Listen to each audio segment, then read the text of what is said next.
চলুন মাওয়া থেকে ইলিশ খেয়ে আসি। আমরা মাওয়াতে গিয়েছিলাম ইলিশ খাওয়ার জন্য।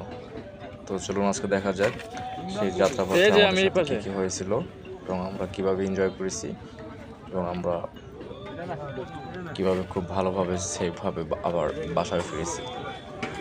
আমরা এখানে মাছ কিনতেছি, আমাদের মাছের দেখাশোনা বা মাছ পছন্দ, তারপরে দরদাম করা হচ্ছে।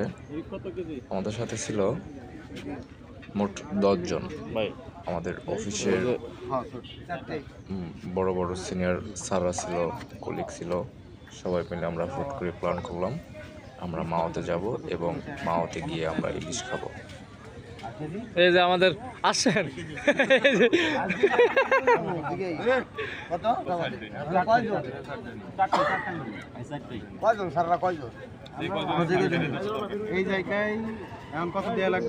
আমরা মোট 4টা বড় বড় 3 কেজি ইলিশ মাছ কিনেছি এবং আমরা খাবো মোট 10 জন। চলুন দেখা যাক। দেখে লোভ চলে আসলো, কিছু করার নাই। আমাদের মাছটা এখানে কাটা হচ্ছে, 4টা মাছ এখানে তারা কাটবে ভালোভাবে এবং পিস পিস করে কাটবে এবং আমরা একটি মাছ মাথা এবং লেজ বাদে 7 পিস করে কেটেছি, যেন একটু সাইজটাও ভালো হয় এবং খেতেও একটু সুস্বাদু লাগে বা একটু ভালো লাগে তার জন্য। এই মাছগুলো মূলত চাঁদপুর এবং পদ্মা এই অঞ্চলের মাছ। এগুলো খেতে খুবই সুস্বাদু এবং আপনি একবার খেলে আপনার বারবার খেতে ইচ্ছা করবে। আর এই মাছগুলো ঠিক আমাদের চট্টগ্রামের মাছের মতো না, যবে একটু কীরকম যেন স্বাদ কম লাগে বা একটু অন্য রকমের লাগে। এই পদ্মা এবং চাঁদপুরের মাছগুলো সব থেকে বেশি সুস্বাদু হয়। সরিষার তেল, ঘানিতে ভাঙা সরিষার তেল দিয়ে আমরা আজকে আমাদের মাছ 4টিকে ভাজবো।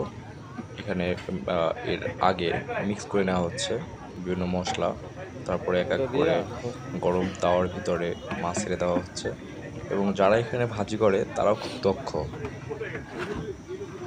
রাত এখন 2:30 থেকে 3টার ভিতরে।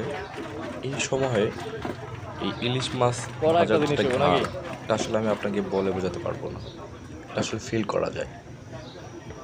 আমরা সাভার থেকে কী করে এখানে আসলাম তার ভিডিও থাকছে পার্ট 2-তে, আশা করি সেটাও দেখবেন, খুব এনজয় করবেন। 4টা মাছ কিনছি আমরা এর আগে, হয়তোবা আপনারা দেখতে পাবেন 4টা মাছ মোটামুটি আমি হাত দিয়ে দেখাইলে এরকম সাইজ, 1 কেজির কম একটা হবে না। 4টা মাছ প্রায় 4 কেজি 4.5 কেজির মতো হবে। আমরা আসছি 10 জন, আসার কথা ছিল 12 জন, আসছি 10 জন।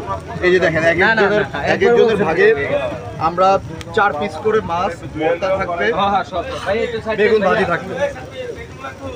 এই মাছ এখন উল্টাবে, চমৎকার একটা ফ্লেভার। আজকে যদিও আমি অফিসের সামনে থেকে 4টা মাছ কিনছি, কিন্তু ওইটার থেকে এটার মানে তুলনামূলক সাইজ বিশ্লেষণ করলে এটা ফার ডিফারেন্স, অনেক বড়, বেশ বড় সাইজ। আর আজকে যেহেতু ওইরকম আগামীকালকে কোনো উইকেন্ড না, এই জন্য আজকে লোকজন এই জায়গায় কম।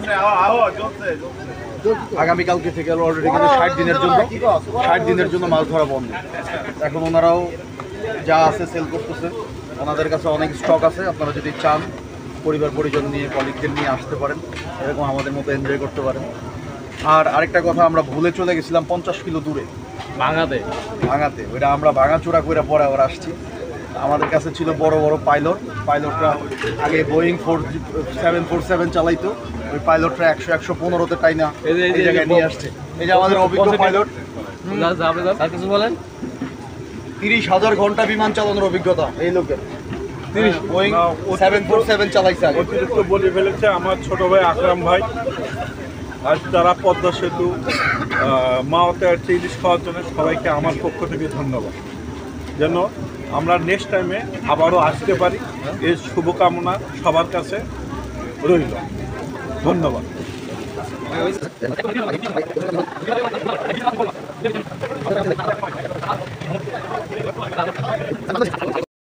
তো কথা বলতে বলতে মাছগুলো খুব সুন্দরভাবে ফ্রাই করা হলো। এখন আমাদের আস্তে আস্তে খাওয়ার পালা এবং আমরা আস্তে আস্তে আমাদের বাসা দিকে ফিরবো। জানি না ফিরতে ফিরতে রাত কয়টা বাজে, তবে রাত আর বাজবে না, হয়তো বা ফিরতে ফিরতে সকালই হবে। আর একটা কথা বলে রাখি, এখানে কিন্তু ইলিশ মাছের লেজ দিয়ে স্পেশাল একটি ভর্তা করা হয়। এই যে, এটা খুবই সুস্বাদু। চলুন এবার খাই। সব তো পাইব না। খাবারটা নিয়ে আসলে ওরকম কিছু বলার নাই। একটা ট্রিমেন্ডাস একটা খাবার। রাত বাজে প্রায় আড়াইটা। আমরা প্রত্যেকেই অসম্ভব রকম ক্ষুধার্ত। সারাদিন অফিস করছি, জার্নি করে আসছি, সেই ফরিদপুর ভাঙা পর্যন্ত চলে গেছিলাম আমরা সবাই। তো এখন লেজ ভর্তা, ইলিশের লেজ ভর্তা। ভর্তাটা এরকম ইলিশের লেজ ভর্তা চমৎকার করে বানানো। তারপরে বেগুন ভাজি ডোবা তেলে,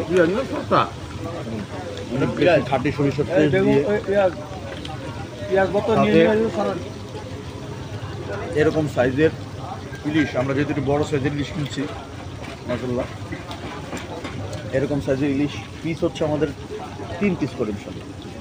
আলহামদুলিল্লাহ খাচ্ছি, তৃপ্তি পাচ্ছি।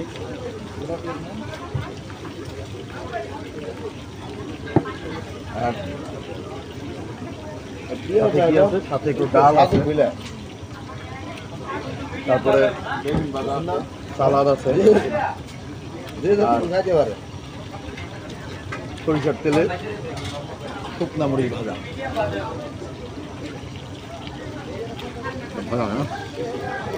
খিদে পেটে যা হয় আর কি, সবই মজা। কি বলবো, আজকে আমাদের মহাযাত্রাটা শুভ।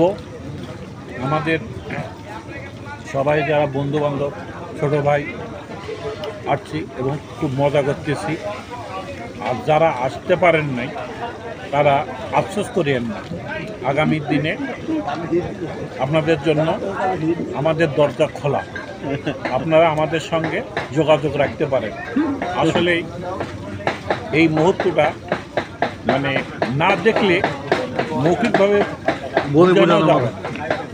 এখানে যে কি একটা মিলন মেলা, এটা যে এসেছে সেই বুঝতে পারে এখানকার মিলন মেলা। ওই জন্য আমি আপনাদেরকে এখানে আসার জন্য আহ্বান জানাচ্ছি। ধন্যবাদ। আমার খাওয়া ব্যাপারে নতুন করে কিছু বলার নাই। এখানে খাবারটা বরাবরই একটু আলাদা, একটু ডিফারেন্ট টেস্ট হয়। আর যত জায়গায় লেজ ভর্তা খাবেন না কেন, মাওয়ার লেজ ভর্তাটা একটু স্পেশাল, একটু আলাদা। সাথে বেগুন ভাজি, পেঁয়াজ মরিচ ভর্তা, ডাল, এটা আলাদা মাত্রাযুক্ত। একটু সত্যি কথা বলতে গেলে অফিসের কলিগদের সাথে আসলে সচরাচরভাবে অনেক সময় যাওয়া হয়ে ওঠে না। তো এবার আসা হলো হঠাৎ করে একটা প্ল্যান, হঠাৎ করে একটা ছুটি পাওয়া, হঠাৎ করে প্ল্যানটা করা, আসা, সব মিলে সফল বলতে গেলে খুব ভালো হয়েছে। সবাই খুব এনজয় করছি, মজা করছি, ভালো লাগছে। ধন্যবাদ। আমরা আসছি, ভালো একটা সময় যাচ্ছে আমাদের, সবাই মিলে খাচ্ছে। আমাদের সিএম আছে, কিউএম আছে, সিএম কিউএম আছে, আইএম আছে, প্ল্যানিং এর সিএম, আবার পিএম, এমএম আছে, হ্যাঁ এইচআরএম আছে, এসএম, তারপরে এসএম আছে।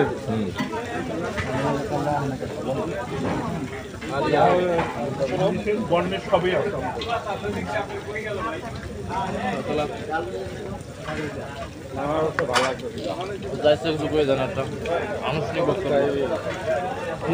আরে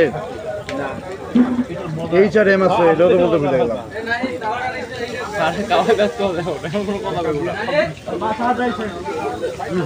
এই মজা একাই আসলে এই মজা পায় না। সবাই মিলে একসাথে বলো না এরা বলতে পারে। আমরা আলহামদুলিল্লাহ ভালোই খাচ্ছি, জগৎটা নিয়ে খাওয়াচ্ছেন।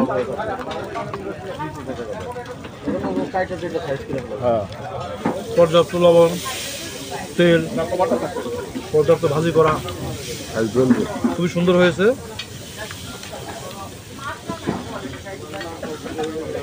তবে যেখানেই যাই, যা করি খাই, সবসময় আল্লাহর কাছে শুকরিয়া আদায় করি। আলহামদুলিল্লাহ।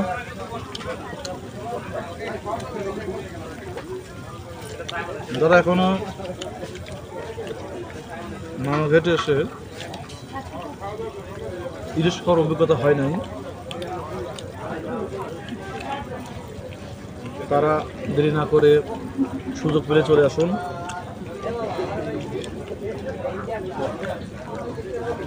আজকে মিস করছে আমাদের দোতলা পিএম হেলাল সাহেব, সে খুব মিস করবে আমাদের কাছে, তাই না? হেলাল সাহেব খুব মিস করবেন এবং আমরা 6 তলার ফিনিশিং ম্যানেজার মোশাররফ সাহেবকে খুব মিস করতেছি। মাথার ভিতরে কিছু নাই। আমি খাওয়ার সময় বেশি একটা কথা বলি না, যেহেতু আমার সব সিনিয়ররা বলছে, আমি কিছু নাই বললাম। আমার জীবনের সব থেকে বড় একটা বাইক জার্নি শেষ করলাম। সন্ধ্যা 6টায় শুরু করলাম, 5:30 শেষ করলাম বাইক জার্নি। জার্নিটা ছিল সাভার থেকে মাওয়া, ইলিশ খাওয়া। এবং আমরা মাওয়াতে গেছি, ভাঙা পর্যন্ত গেছি। ভাঙাটা আমাদের ছিল না লিস্টে, প্ল্যান ছিল না। তারপরে ভাঙা গেছি, ভাঙা যে চা খাইলাম, তারপরে আবার ব্যাক করলাম মাওয়াতে, আইসা ইলিশ কিনলাম, ইলিশ খাইলাম, আবার ব্যাক করলাম সাভারে। খুব সেফভাবে আসতে পারলাম, আলহামদুলিল্লাহ। ধন্যবাদ সবাইকে।